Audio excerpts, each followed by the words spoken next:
Good afternoon, everyone. We're 1 minute to 3 o'clock, so we might just leave it one more minute, just see if we've got a few extra attendees to join just before we start the slides, as we've got a few people here and we've got a few more to come.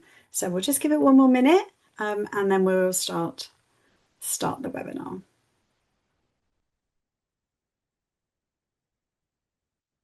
Okay, that's 3 o'clock. So good afternoon, everyone.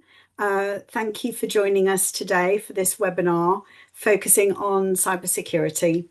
My name is Joanna Campbell-Mieklejohn and I'm one of the financial planners here at Wise.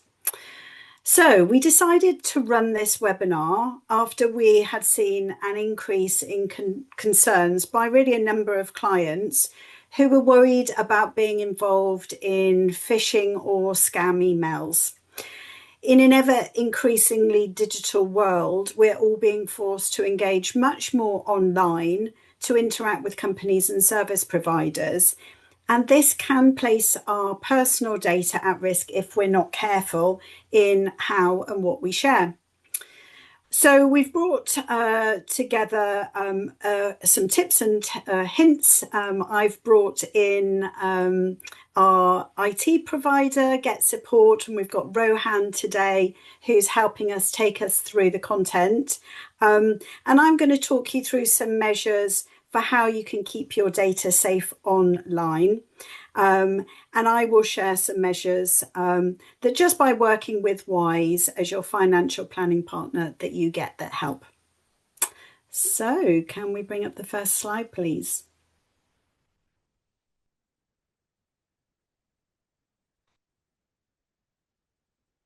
There we go. So one of the simplest safety measures that you've already taken is by working with Wise Investment, as we operate a face-to-face personal service. Working with your advisor and your administrator, you build a personal relationship that's based on trust, and we get to know you and deliver a service directly to you, face-to-face, not via an app or a faceless call center. So you really know who exactly you're communicating with. As the relationship builds, we understand your patterns of behavior. So if a request comes in from you that looks suspicious or something out of character or something that you hadn't told us about in your annual review, we will naturally question and explore the background to this request, which does act as a first line of defense when it comes to scams. As you'll know, when we speak to you via the phone, we undertake security checks to ensure we know exactly who we're talking to. And we only ever transfer funds to your nominated bank account that's already set up with us. This acts as a further prevention to stop funds getting into the hands of scammers. We then manage the data security side of things and how we hold your personal data. We do this in line with global data protection regulation, a term GDPR that some of you may be familiar with. We ensure the data that is held on our systems is subject to strong encryption, and it's at the same level as a bank that you would use for your day-to-day personal banking. To test this, we do regular penetration testing, which is also known as ethical hacking, that helps us identify any opportunities for improvement in our security. As you'll know, when it comes to sharing data between ourselves, if we don't do that in a review or face-to-face, we do encourage you to use our client portal as a preferred method for exchanging information, as this is far more secure than email as the data is encrypted, which makes it much harder for your information to get into the wrong hands. Staff all receive regular training to ensure that everyone in our whole business is kept up to date with the topic and made aware of the latest threats so that we can easily identify them. We receive simulated phishing or scam emails from Get Support to test whether we click on these emails, and these tests are then measured internally to track progress and identify any training gaps for any staff members. So as you can see, there's many layers of protection in how we approach the risk of cybersecurity and we keep your data safe. But it is worth noting that these risks are evolving all the time, which is why we're regularly reviewing and updating our security procedures. So before I hand over to Rohan, I wanted just to cover a couple of housekeeping perspectives. Just so you know, all of you are on mute. So if you have a question, please place the question into the Q&A box, which you'll see at the bottom of your screen. Please use the box that says Q&A, not chat. We will then monitor those, and at the end of the webinar, we'll run through those questions and make sure we can answer any of those. This session is going to be recorded, and approximately 24 hours after the webinar, you will get a copy of the recording. So don't worry about catching everything. You can rewatch this after. So I'm now going to hand over to Rohan to take us through the main body of the webinar. Thank you very much, Joanna. To introduce myself, my name is Rohan Lumer-Raybould. I'm the COO of Get Support IT Services. I've got 19 years of experience providing support to small and medium-sized businesses, and I'm Get Support subject matter expert on cybersecurity. Get Support is an Oxfordshire-based business with a team of around 30 dedicated individuals, and Get Support and the team hold a number of credentials as shown below. In addition to supporting Wise, we support another number of other local trusted businesses around the county and further afield. So why are we all here? It's important to understand why security matters to help focus everyone's attention on it. So some interesting statistics that I've pulled together. So the first one comes from the UK government itself through a survey it's commissioned. So just over 4 in 10 businesses have reported experiencing a security breach or attack in the last 12 months. So that equates to over 600,000 businesses in the UK. And it's important to understand that security affects both individuals and companies of all sizes. So as you've all probably seen in the news recently, you've seen M&S, Co-op and Harrods who have been significantly affected through ransomware and attacks. But in addition to this, 1 in 7 consumers surveyed said they lost cash to criminals in 2024. And the average victim lost £1,400. And that's from a organisation called the Global Anti-Scam Alliance, who performed a survey last year. And then why is it important to carry out these cyber hygiene pieces that we're going to be looking at today? Well, a statistic from Microsoft indicates that basic security hygiene still protects against 98% of attacks. So just by following some of the basic guidelines that we're going to go through today will significantly improve your chances of not suffering one of these attacks. So we're going to look at 3 key areas today. The first one is to protect your logins to systems. In an analogy's term, this is your keys to your castle. This is what you lock the door with to keep things secure. And if you don't have a good quality key or you lose your key, then it's very easy for somebody to let themselves in and help themselves. We're then going to look at how to keep your devices secure. And even if you've got a good key, if your door is poor quality and falling apart, or there's an open window somewhere, then it's very easy for someone to get in. And then lastly, one of the most powerful tools in preventing something from happening is just staying suspicious. And we're going to talk about some of the things to be suspicious of and what to look out for and what to do if you are suspicious of something.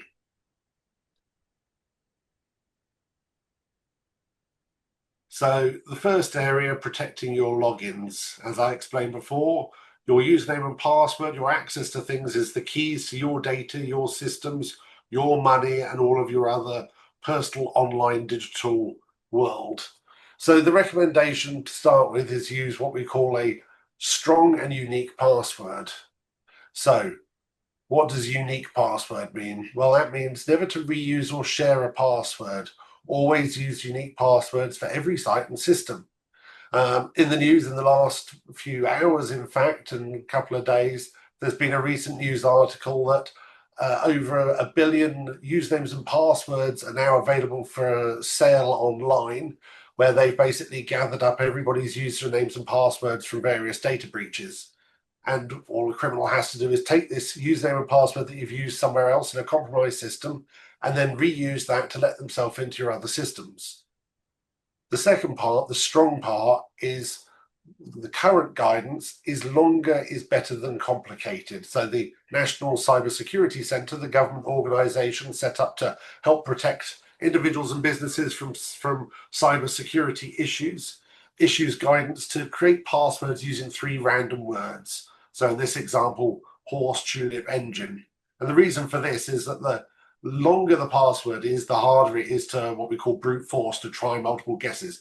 There is a very large number of passwords you can generate using 3 random words, but it also makes it much easier to remember. You can potentially picture a horse, tulip, engine, whatever that looks like in your head, and it'll help you remember it. Whereas if you just had the password of a horse and a random number on the end, and you maybe changed the O to a 0, you might struggle to remember what those numbers were and what the password is, but it's actually a lot less secure. So now you want to do all these good things. You want a good different password everywhere, but there is no physical way, or very few human beings are going to remember that many good quality passwords. So the guidance is to use what we call a password manager. A password manager is an application to allow you to store those passwords securely and access them and automatically fill them in on your browser when you access sites. So a password manager is an application that is typically installed or built into your mobile phones, tablets, and browsers and computers. And when you go to a website and you have to set up a new password, it'll offer help. It'll help you generate a new good quality password and save that in there. Then when you go back to log in, it will automatically find that password and fill it in, making the logging in much easier, but allowing you to have a unique password for every site that's strong and complicated. Now, those passwords in a good password manager are kept securely using what we call encryption, so that they're stored, and so that if somebody else was to get that data, they won't be able to get all of your passwords without, or if you're using a password manager, your master password. So it's very important to have that good quality password for your master password. So the best kind of password managers out there are what we call a dedicated one. And some of the ones that are recognized in the industry are things like 1Password, Bitwarden, and Dashlane.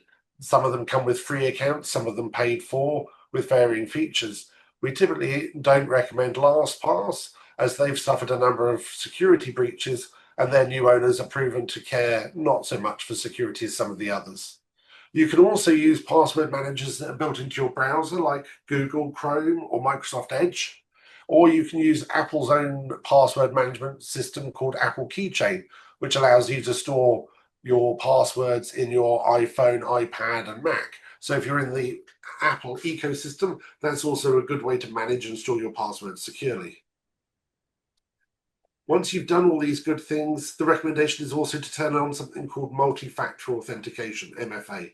This is designed to help prevent when your passwords haven't been good enough, or they have been stolen, or someone guesses it. It's another layer of defense for locking your door. So what do we mean by multi-factor authentication? Well, there are 3 general types of factors. The first one is something you know. This is a password or a PIN. The second one is something you have, typically a mobile phone, or maybe a hardware token if you're in an enterprise, or if you're with your banking, you might use chip and PIN. You can't get into your bank account without your credit or debit card, effectively. And then lastly, something you are, and that's your fingerprint or Face ID. And so multi-factor authentication means using more than one of these. So by having your password plus the fact that you get a code in your authenticator app, or you get a push notification to your mobile phone, or that you have to use your chip and PIN.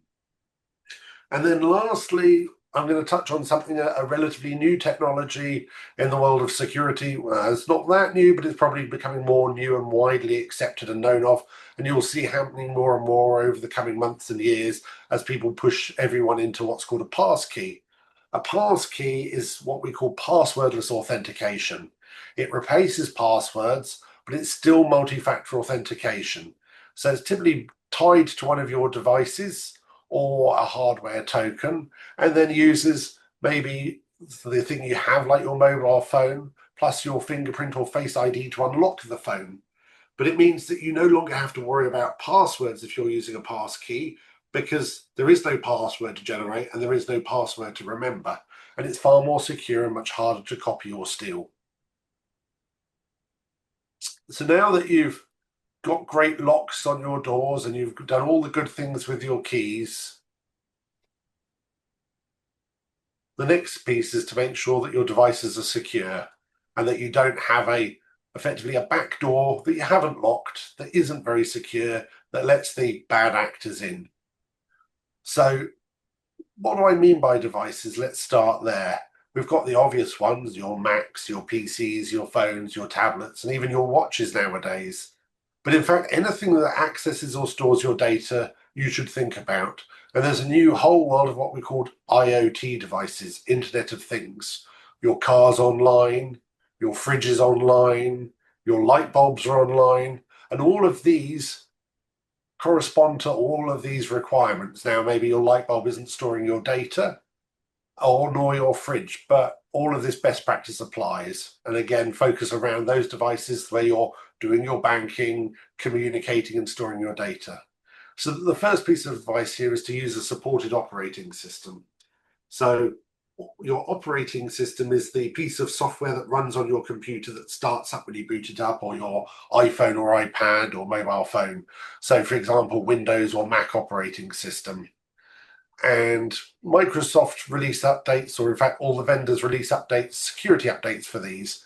But once the software has gone end of life, the manufacturer stops releasing security updates and it's no longer possible to keep it secure. So it's important that you keep your devices up to date. So for example, Windows 10 goes end of life in October this year, which means that Microsoft will no longer offer updates after this date. Now, your device isn't going to catch on fire and immediately be hacked into, but it is effectively a ticking time bomb that as time goes on, it becomes more insecure and the likelihood that something will go wrong will increase over time. So if you're running Windows 10 now, it's important to update your machine, or if it doesn't support it, replace it by October. But the same applies with Mac OS. So if you're a Mac OS user, you should be using the Ventura, Sonoma, or Sequoia operating systems. And the same with iPhones and Android. And I've listed here on the right-hand side what is currently the most up-to-date operating system. But if you're not sure how to check this out, don't worry too much. We're going to provide a guide afterwards that will give you some helpful hints and tips on how to practically implement some of these solutions. So you've got your up-to-date operating system, you're running Windows 11, and maybe you're running iOS 18 on your iPhone, but each month your vendor, Microsoft, Apple, Android, release a new update. And it's typically once a month, and it's important to install these updates because they're effectively fixing all of the back doors and holes and loops that were found. And if you're not plugging those holes, then the bad actors will know about them and can potentially exploit them. So point 3 is we suggest making sure you enable automatic updates where possible. And luckily manufacturers are doing this more and more by default, but it's good to make sure that you go and check that your devices are set to update automatically. And again, we'll provide some guidance on how to do this. And then lastly, a common thing that most people are aware of these days is to use antivirus and to make sure it keeps up to date. And again, vendors are now including that. So in Windows, you get Windows Defender built into the operating system, or you can pay for a third-party product on top. So you've got your keys secured, your logins, you've updated and protected your device. And lastly, it's important to stay suspicious. What we call the human firewall, one of your last lines of defense, is also one of your best lines of defense, because most of the attacks and most compromises in businesses and in individuals are a result of the human part failing, not the technology, because somebody clicked a link, somebody did something, and somebody didn't spot that that email didn't seem quite right. So what do we need to look out for? Well, we've got 3 types of things here. The first one is phishing, that you will have all heard of before, which is where you get a fake email or a website trying to trick you into revealing your personal info or passwords. Smishing Another industry term is a variant of phishing, but this time where you get a text message. I think in the last few weeks, I've had at least 2 or 3 text or iMessages suggesting that I need to contact someone because of a parcel, trying to link me to somewhere and give my details away. And then lastly, what we call vishing, the same again, but with a voice call, where you get a phone call from someone pretending to be your bank or tech support to try to trick you into giving them access to your data and your systems.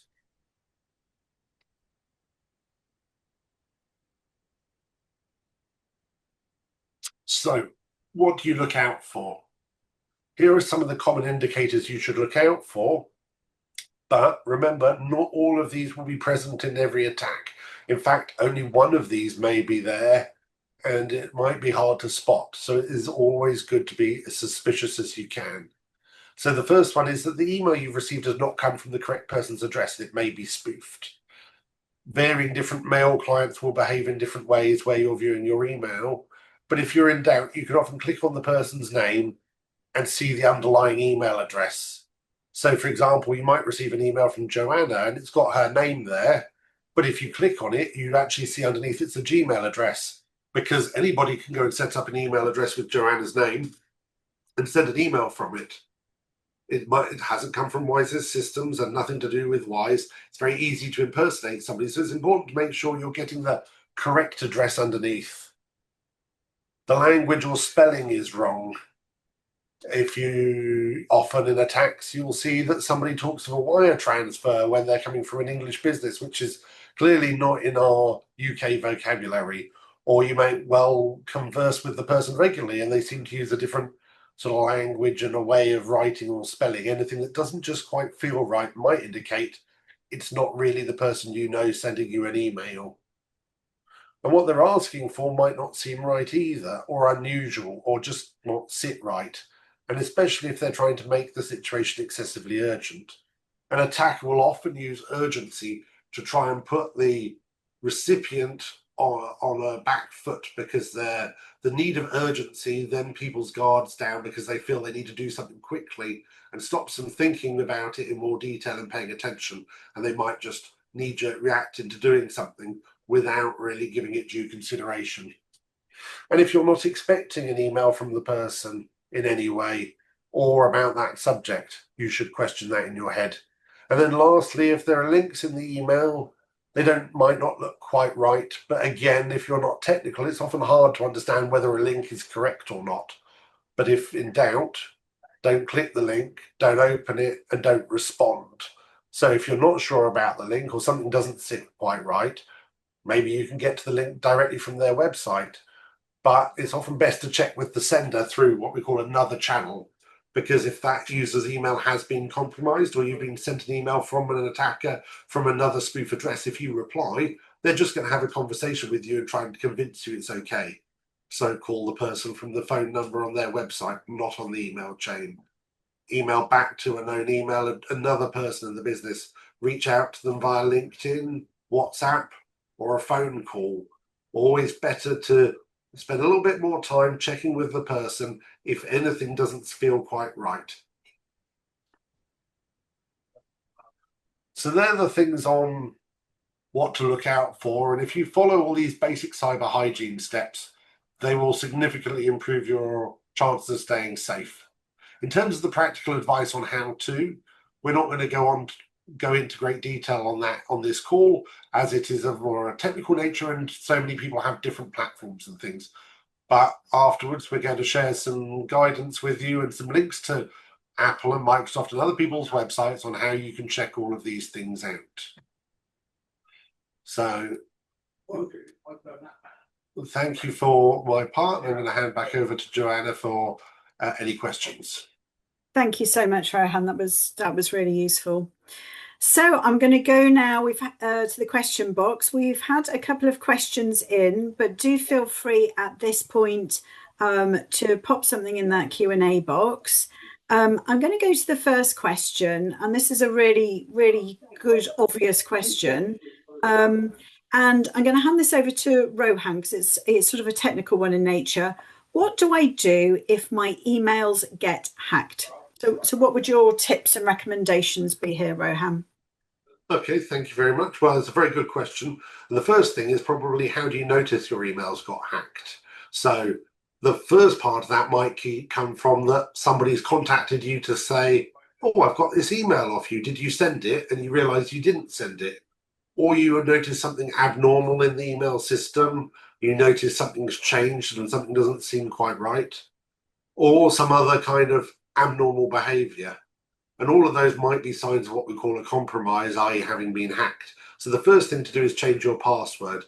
This should, in most scenarios, kick out the bad actor because you've changed the locks. And then the next thing would be to do is to contact your email provider straight away and notify them of this. They'll then be able to investigate further and they'll be able to potentially see who has had access and confirm that and maybe provide some more information about it. And they might also be able to offer you further guidance on what to do to ensure that the bad actor is out of your email account. Once you've done that, it's good to understand how the person got in. You might not be able to do that, and your email provider may or may not be able to help. But otherwise, if you're to contact a local home IT company, they may also be able to help. Typically, we see a high frequency of people's emails getting compromised these days. And that's most commonly through phishing, where somebody has clicked a link and given the username and password of their email away, or that they've already got a poor quality password and someone's just let themselves in. Another way could be that you might have a virus on your computer that's compromised it. That's less likely, but not impossible these days. So it's probably also worthwhile running an antivirus scan on your computer. But again, if this was to happen, I would strongly recommend both reaching out to your email provider and an IT expert to be able to help you deal with it once you've changed your passwords. Brilliant. That's a great tip. Thank you. We've got another question. How can I spot a phishing email? Now, I think you've probably covered this in detail already, but I think just to recap, I think the things I personally look for, and when I've had these before, I've often seen there is definitely grammatical errors, very poor grammar. It feels like it's not written by someone that often has a native English tongue. Um, Definitely strange links. You know, we all know when we have a missed parcel, we rarely get a text message directing us to a link that asks us then to put more information in. So that just by nature feels a bit out of place. The urgency side of things is a real giveaway, I find. You know, people rushing me to try and do something is an obvious move of hackers. So something I've definitely seen. But I think, Rohan, you made a really good point. Just double checking and clicking on the email address often gives us enough of the information, because even though there's a name on top, for instance, I think Rohan used the example of me, when I've clicked on emails, addresses that look wrong, if I go into it, it's someone's Gmail or Hotmail account, which clearly no professional organization ever sends emails from a Gmail or a Hotmail. So certainly when I've looked at phishing emails and gone through some of the training that we as staff do at Wise, these are things that I've learned along the way to help me spot. Is there any examples you've got, Rohan, of any odd things you've seen in the past? Well, we've certainly seen a much higher frequency of phishing emails and successful attacks across small and medium businesses that we work with.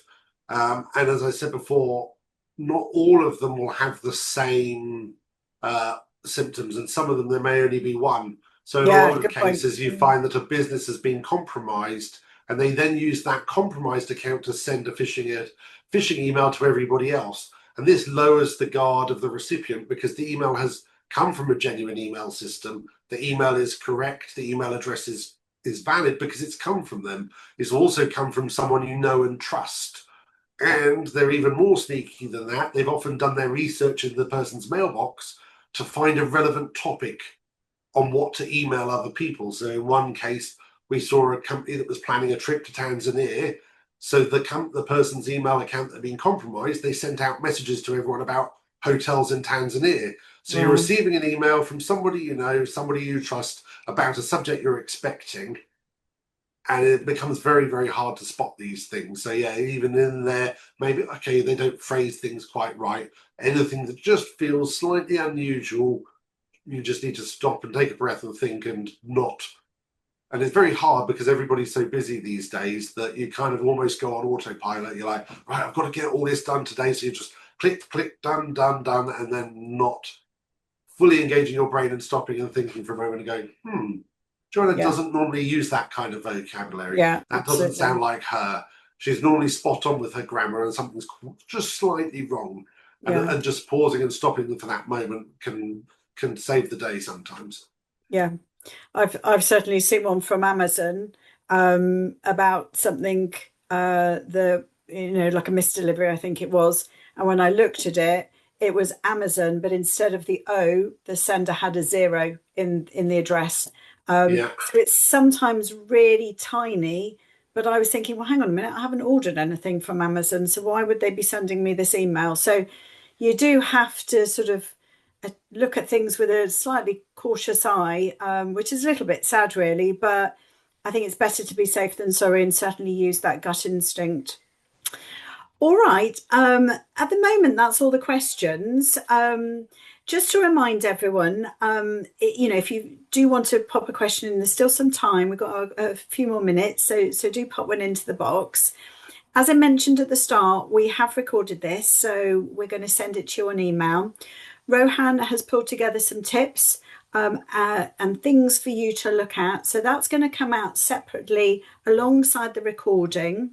And if you do have any more questions that you come to your mind over the weekend, what I'm going to recommend is, if you'd like to contact your administrator or your financial planner that you usually work with, pass the question to them. We will make sure we get you an answer next week.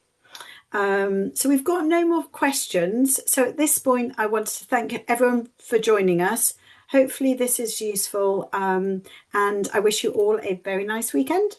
So thank you. Good afternoon, everyone.